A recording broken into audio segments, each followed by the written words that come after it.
신윤의 뉴스 정면 승부 4부 시작하겠습니다. 오늘 4부 정면 인터뷰에서 만나볼 분은 경제 전문 기자시죠. 고란 기자입니다. 지금 스튜디오에 직접 나와 계십니다. 어서 오십시오. 네, 안녕하세요. 네, 저희가 오늘 모신 이유, 저희가 오늘 이 얘기를 저도 몇 번을 한지 모르겠는데 오늘 새벽이었죠. 오늘 새벽. 네네. 오늘 새벽에 이제 트럼프 대통령이 뭐 프레지던트 리제명 이래가지고 딱 편지 보낸 거 그거 때문에 이제 계속 이 얘기를 하는데 이게 지금 설이 두 가지 25% 이게 기본 요금 아니에요. 택시를 치면.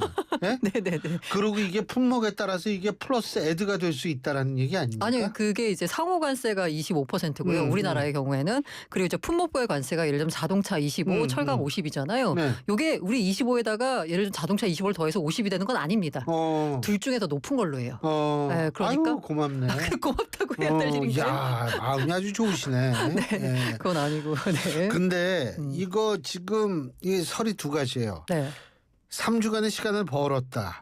이거는 그래서 협상용이다라는 분석이 있고 또 다른 쪽에서 이제 생각하는 거는 뭐냐면 이게 우리 입장에서부터 우리가 사실 제대로 된 협상을 아직 못했다라는 평가가 많잖아요. 네네네. 이거 좀 심각하다. 어떻게 평가하십니까? 둘 중에. 제 평가가 아니고요. 시장의 평가가 그냥 3주 벌었다인 것 같아요. 저는 아침에 이거 우리 25% 이제 통지서 받았다라는 걸 보고서 야 오늘 약간 시장 안 좋을 것 같은데라고 했거든요. 근데 웬걸 1.8% 코스피 올랐습니다. 이 얘기는 뭐예요? 이 관세 리스크에 대해서 요거를 야 우리 25% 맡게 됐어. 야 앞으로 우리 수출 얼마나 줄까 걱정하는 게 아니라 야 3주 동안 시간을 벌었으니까 이 시간 동안에 뭔가 좋은 결과를 도출해내겠지라고 시장은 낙관한다라고 보고 있거든요. 그래서 저는 오늘 시장을 보면서 야 시장은 참 알다가도 모르겠다라는 생각이 들었습니다. 왜냐하면 사실 그 트럼프 대통령이나 베센트 장관이 계속 얘기한 게 뭐냐면 이제 그 4월 2일 날 상호관세 이렇게 딱 판넬 들고 막 발표하고 나서 그러고 한 얘기가 유예 줄 테니까 그러고 나서 유예 발표하면서 야 빨리 와가지고 협상해가지고 먼저 와서 협상하는 쪽한테 우리가 그 뭔가 잘 대해줄게라는 식으로 얘기를 했어요. 근데 이제 다 평가하기로는 매도 먼저 받는 게 낫다라고 하지만 사실 매 먼저 받는 거 별로 안 좋거든요. 일단 눈치를 봐야 되잖아요. 다른 데 눈치를. 그 눈치 게임 하고 있다가 이왕 맞을 거면 먼저 맞는 게 나아요. 아니에요. 때리다 보면 선생님 힘 빠져가지고 나중에는 덜 맞을 수 있고요. 맞아 보셨어요 고등학교 때? 맞아보죠. 저는 맞는 게 직업은 아니지만 네네. 우리 고등학교 때는 엄청 때렸어요. 네. 중간에 때리다 이제 강목 부러지면 그 다음에 이제 안 때리잖아요. 마치 막 당해본 사람처럼 실감나게 말씀하시는데. 네, 아무튼 그런 상황이었는데 처음에 가장 먼저 협상 결과를 발표한 건 영국이었어요. 근데 영국 같은 경우에는 사실 미국 입장에서는 그렇게 문제가 되는 나라가 아닙니다. 왜? 미국이 돈 벌고 있는 나라거든요. 오히려 그러니까 미국 입장에서 보자면 영국의 흑자를 본 나라예요. 근데 이제 그게 아니라 주요 미국이 적자를 보고 있는 그러니까 미국에서 삥 뜯고 있는 이런 나라들 가운데서 협상을 가장 먼저 마무리한 게 바로 베트남이었습니다. 어떻게 보자면 베트남 같은 경우에는 빨리 와서 먼저 하면 뭔가 혜택을 줄게 하는 거에 대해서 먼저 손들고 나간 거거든요. 그래서 받은 베트남의 성적표가 20%예요. 20%. 물론 원래 46이었어요. 20 됐으니까 절반 이상 줄었죠. 반뚝 자르고. 반뚝 자르고. 일단 높게 부르고 가격 팍 깎아주는 것처럼 하는 거죠. 그러면 이 베트남이 20이거든요. 물론 우회 수출은 40% 해가지고 중국을 약간 견제하는 거 이제 발표하긴 했어요. 근데 어쨌든 20이에요. 그리고 그러니까 베트남이 만약에 미국에서 뭘 수입한다. 이거는 관세 0%예요. 그리고 베트남이 또 한 게 뭐가 있냐면 되게 재밌는 게 트럼프 리조트에 대한 인허가 절차를 초고속으로 마무리해 줬어요. 뭔가를 줘야 된다는 건데. 네, 맞아요. 그러니까 뭔가 이게 사실 베트남 같은 경우에는 공산주의 국가잖아요. 네. 그러니까 토지에 대한 소유권이 국가에 있어요. 그렇죠. 그러다 보니까 이제 사용권을 내고서 리조트 개발하게 되는데 이게 뭐 최소 5년 정도 걸린다라고 해요. 근데 그거를 단 몇 달 만에 그냥 몇 달이 뭐야 한 달 만에 그냥 다 처리를 해줘 버렸어요. 조만간 이제 트럼프 리조트가 베트남에 들어서게 됩니다. 이런 식으로 약간 트럼프의 약간 사익도 챙겨주는 방향에서 베트남 같은 경우는 20%를 얻어냈어요. 나름대로 베트남 입장에서 선방했다라고 볼 수 있는데 그 20%라는 숫자가 중요한 게 뭐냐면 앵커링 효과라고 하잖아요. 처음에 뭔가 딱 깃발 꽂으면 그거 근처로 다 뭔가가 형성되게 돼 있어요. 그 얘기는 뭐냐면 20% 언저리에서 다른 나라들도 상호관세율이 정해질 거다라는 거예요. 그런 그게 아니라 뭐 확 잘라서 막 10%만 받으면 좋겠지만 우리도 영국처럼 그게 아니라 베트남 같은 경우에 미국에 대해서 굉장히 돈을 많이 벌고 있는 흑자 나라인데 20% 받았으면 게다가 트럼프나 베센트 장관이 계속 얘기한 게 빨리 와서 먼저 할수록 우리가 혜택을 주겠다라고 했잖아요. 그리고 트럼프가 뭔가 개인적으로 사적으로 챙겨받은 게 있어. 그래도 20%예요. 그럼 우리나라 3주 동안 협상을 이어가면서 과연 얼마나 더 낮출 수 있을까를 보자면 사실 20% 이상 더 힘들 거라고 보고 있거든요. 저는요. 네. 참 미국의 트럼프 행정부를 잘 이해를 못하겠어요. 예를 들면 솔직히 우리나라 같았으면은 대통령의 큰아들이 사방 세계 돌아다니면서 말해요. 삐뚤고 있죠. 삐뚤고 있죠. 이러면은 네. 우리나라는 난리가 나. 이게 탄핵감이죠. 우리나라 같으면. 네. 근데 거기다가 또 뭐 이게 뭐냐면 가족 이게 국정을 개입하는 거거든요. 이거 우리나라 못 보거든요. 거기에다가 그 개인 리조트 뭐 이 사업까지 이게 야, 그 참 신기해요. 어쨌든 뭐 베트남 입장에서는 발빠르게 챙겨주고 20%라는 걸 이제 얻었고 베트남 입장에서도 야 20% 정도면 할만하다라고 판단을 한 거겠죠. 그럼 이제 우리가 중요한 건데 우리는 그러면 이제 25를 받았는데 3주 협상 동안 25%에서 20% 그보다 이제 더 낮추기를 이제 희망하고 있잖아요. 근데 이제 특히 이제 희망하는 중에 하나가 우리 자동차 25% 품목별 관세 있잖아요. 요것 좀 어떻게 좀 깎아보자라고 했는데 품목별 관세 더 인하 없다라고 아예 선을 그어버려가지고 이 품목별 관세로 이제 낮추긴 좀 힘들 것 같고 그럼 이제 상호 관세라도 좀 낮춰줘야 되는데 이게 앞에 베트남이 20% 깃발 꽂았는데 이거보다 더 낮게 받으려면 어떻게 해야 될까? 가 지금 정부의 고민인 거겠죠. 고민은 고민이겠죠. 근데 네네. 일단은 하고 좀 만났으면 좋겠어요. 정상들끼리. 예? 고위 진짜 정상회담. 정상회담이 아마 8월 1일까지 이루어지기는 어렵죠. 이게 힘들죠. 네. 근데 이제 사실은 그 미국 국무부 장관 루비오 국무장관이 우리나라에 원래 오기로 한 날 왔더라면 조금 괜찮을 뻔했는데 그게 안 되니까 안 왔으니까 물론 우리만 안 온 건 아니에요. 일본도 취소했으니까. 네네. 예? 근데 참 진짜 미국은 진짜 특이해요. 아주 그 지난 일기 때는 또 큰 딸하고 그 사위가 그렇게 네, 아주 열심히 사익을 추구했죠. 뭐 하여간 휘젓고 다녔잖아요. 네네. 그 우리나라 같으면 진짜 큰일 나는데 그거. 저도 예? 잘 이해가 안 가긴 한데 이게 우리나라에서는 영부인만 어떻게 해더라도 막 난리가 나는데 그 되게 특이하더라고요. 네, 뭐 정권 끝나고 나서 뭔가 어떤 수사가 이루어질지 근데 지켜봐야 될 것 같은데. 질 바이든 여사도 상당히 그 정치에 관심이 많았다는 얘기는 나중에 들리는데 그게 각국에 그래요. 대충 그러는데 아니 이게 아들 딸들 사위 나오는 경우도 굉장히 드물어요. 이게. 네? 네? 근데 이게 처음 봐요. 나는 진짜 이번에 아주 재밌어요. 예. 근데 그 오늘 삼성전자가 또 이 실적을 발표했는데 잘 나온 거예요? 못 나온 거예요? 2분기 영업이익이 4조 6천억 내놨어요. 이게 시장 컨센서스라고 하잖아요. 그게 6조 원대였거든요. 근데 4조면은 진짜 어닝 쇼크입니다. 어닝 쇼크. 그게 보자면 이게 지난 전년 동기 대비 56% 줄었고요. 전 분기 대비해서 31% 줄었습니다. 무엇보다도 전망치가 6조 1,800억. 그러니까 증권가에서 전망하는 게. 근데 그거 훨씬 못 미치는 4조 6천억 나왔으니까 사실 어닝 쇼크거든요.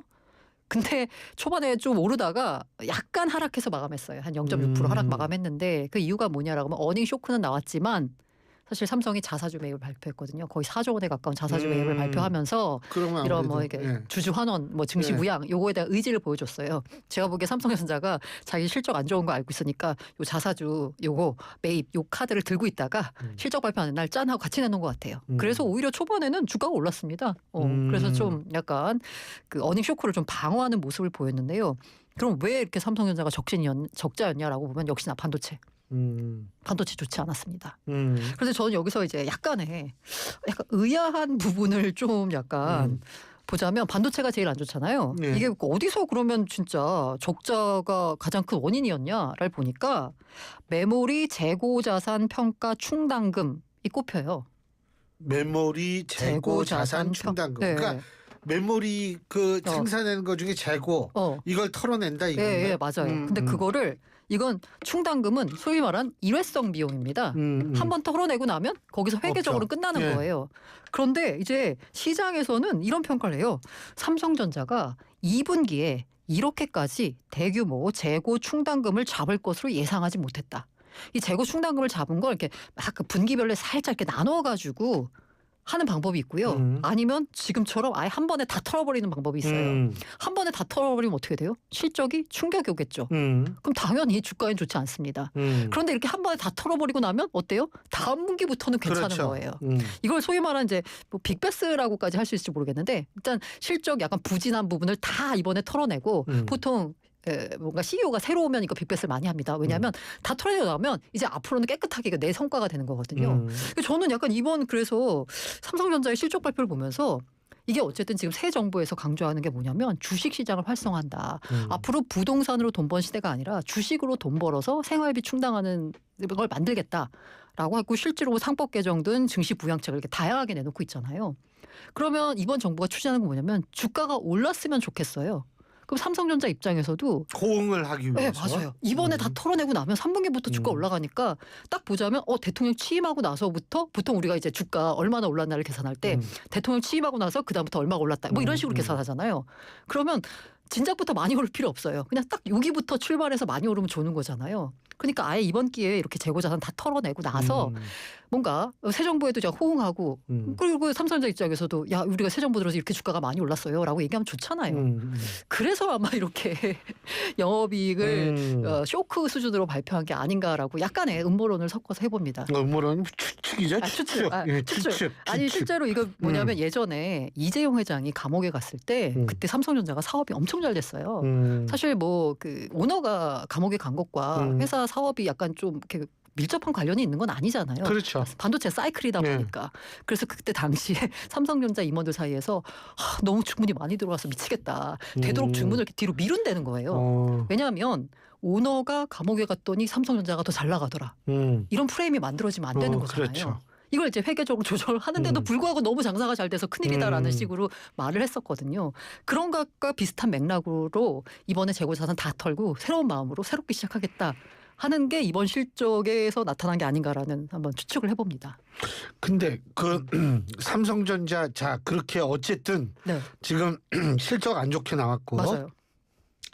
그다음에 관세 뭐 25% 매긴다고 나오고 네. 이러면은 단순하게 생각해 보면 뭐 코스피 시장 완전히 폭락했겠구나. 네, 라고 생각해야 되는데 예.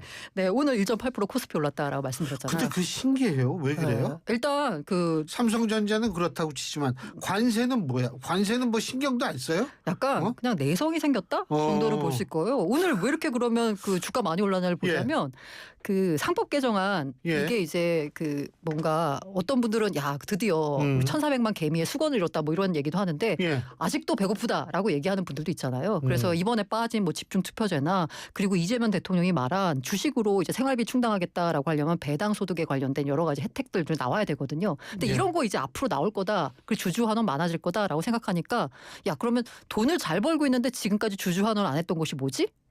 은행입니다. 은행. 그러면서 오늘 그러면은 앞으로 이 금융지주들 은행들이 주주 환원을 많이 하겠네? 배당 많이 하겠네? 라고 시장을 생각한 거예요. 그러다 보니까 오늘 금융주가 어마어마하게 올랐습니다. 하나금융지주 10% 넘게 올랐고요. 웬만한 KB 뭐 그 우리금융지주 신한금융 다 거의 5% 이상씩 올랐어요.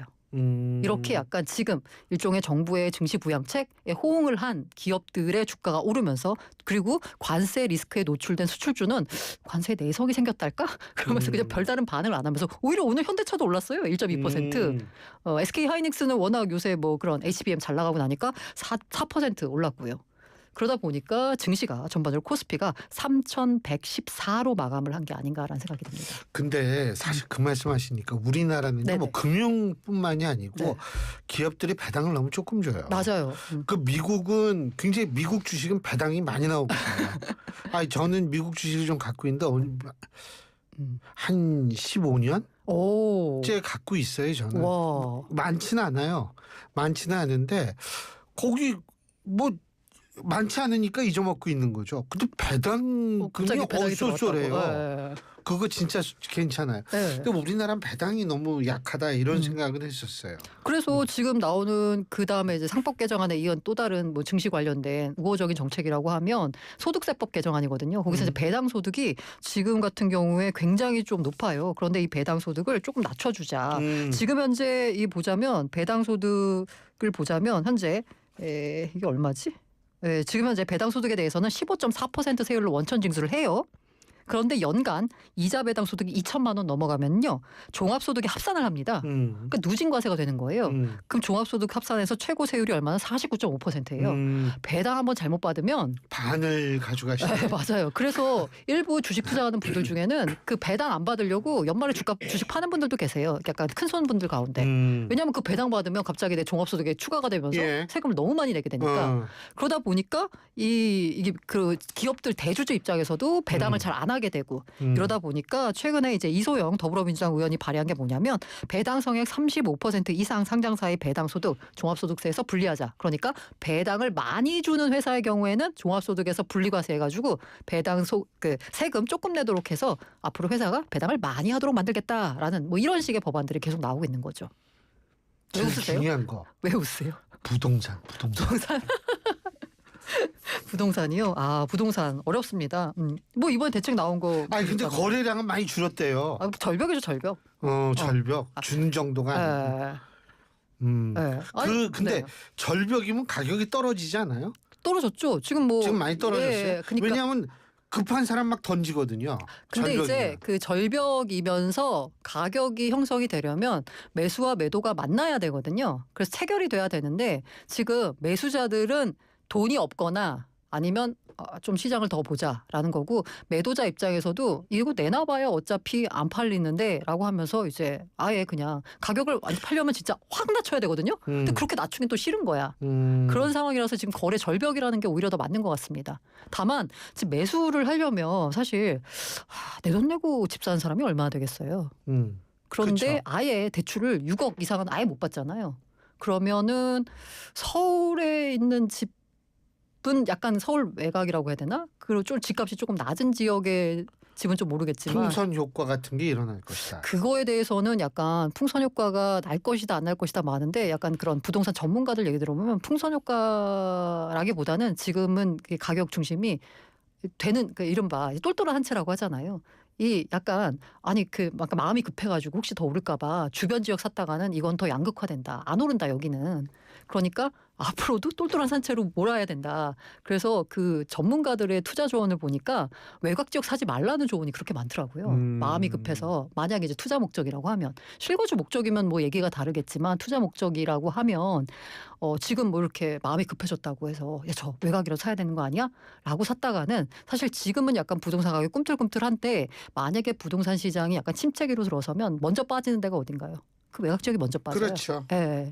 그러면서 이제 지금 시장 자체가 근데 뭐 사이클로 보면 뭐 침체기 뭐 올 때가 됐다 그러는데 그거 지금 침체기 맞는 게 뭐냐면 지금 집값 올랐다고 하는데요. 서울에서도 아직까지 전고점 회복 못하는 곳들이 많아요. 그래요? 네. 지금 우리가 보는 데가 다 강남 3구, 용산, 뭐 소위 마용성 뭐 이런 데 보고 있으니까 그렇지 아직까지 전고점 회복 안 한 곳도 많고요. 심지어는 올 들어서 집값 그 아파트 가격 상승률을 보자면 서울 빼고 지방은 마이너스입니다. 그래서 뭐 부동산 시장은 항상 화랑기야라고 보기에는 지금 지역별로 너무 양극화가 심하기 때문에 시장 전체가 화랑이다라고 보기는 어려운 상황인 거죠. 우리 고 기자님은 7월 21일에 돈 받으면 뭐 하실 거예요? 고기 사 먹어야지. 그래서 고시인가? 고기 사 먹는. 예. 아니 원래 이제 뜻하지 않은 돈이 생기면 사실 그 이제 약간 평소에 못했던 거, 그 소고기 사 먹겠습니다. 네. 저는 우리 와이프랑 제 거를 합해가지고 로봇 청소기를. 근데 로봇 청소기가 30만 원밖에 안 해요? 아이고 요새 엄청 싸졌어요. 그래요? 예. 저 대기업 것도 50만 원 정도밖에 안 해요. 요새는 로봇 청소기는 중국계 제일 좋다 그러던데. 뭐 우리나라 것도 좋은 거 많습니다. 네네네. 예. 아니야 뭐 제가 애국 소비를 하자 이런 얘기는 아닌데 진짜로 청소기? 우리나라 것 좋은 거 싸고 좋은 거 많습니다. 예. 그렇구나. 아니 갑자기 뭐 제가 이거를 이제 무슨 광고하는 거 같네. 아니 근데 진짜 괜찮은 거 많아요. 근데 이게 효과가 좀 있다고 보세요? 일단은 뭐 그 약간 추정하기로는 이 소비 쿠폰을 통해 가지고 네. 일단 뭐 사실 그 뭐 성장률 기여도가 0.1에서 한 0.2% 포인트 정도 될 거다라는 이제 추정치가 나왔어요. 그러면 한국은행하고 한국 그 개발연구원 KDI가 추정한 올해 우리 성장률 전망치가 0.8이거든요. 그럼 요거 하면 잘하면 이제 1%대로 우리가 만들 수 있습니다. 성장률을. 그리고 이게 아까 효과가 있을 거라는 말씀을 해주셨는데 사실 그 이제 오죽하면 하는 약간 그런 느낌이에요. 그런 느낌인데 약간 아픈 사람한테 일단 링겔부터 꽂아야지. 야, 그 뭔가 평소에 뭔가 체력을 단련해가지고 뭐 이런 거 안 통하잖아요. 그러니까 일단 주사바늘 꼽아준다라고 생각을 해서 정부에서도 계속 강조하는 게 그거예요. 마중물 역할이다. 이것만 넣어가지고는 경제가 올라오진 않겠지만 당연하죠. 이제 급하니까 일단 마중물을 부어주면 그 마중물을 가지고 해서 앞으로 이제 우리 내수 쪽에 조금 약간 좀 기대를 벌어볼 수 있는 거잖아요. 저는 그래서 뭐 이게 사실 이번에 추경하면서 약간 그 국채 발행하고 뭐 이러면서 우리 부채가 드디어 1,300조 시대에 들어갔습니다. 근데 뭐 하여간 네. 이게 돈 확 돌다가 팍 꺼지만 말았으면 좋겠어요. 네. 좀 어떻게든 잘 돼야죠. 자, 오늘 여기까지 듣겠습니다. 고맙습니다. 네, 감사합니다. 예, 지금까지 고란 경제 전문 기자였습니다.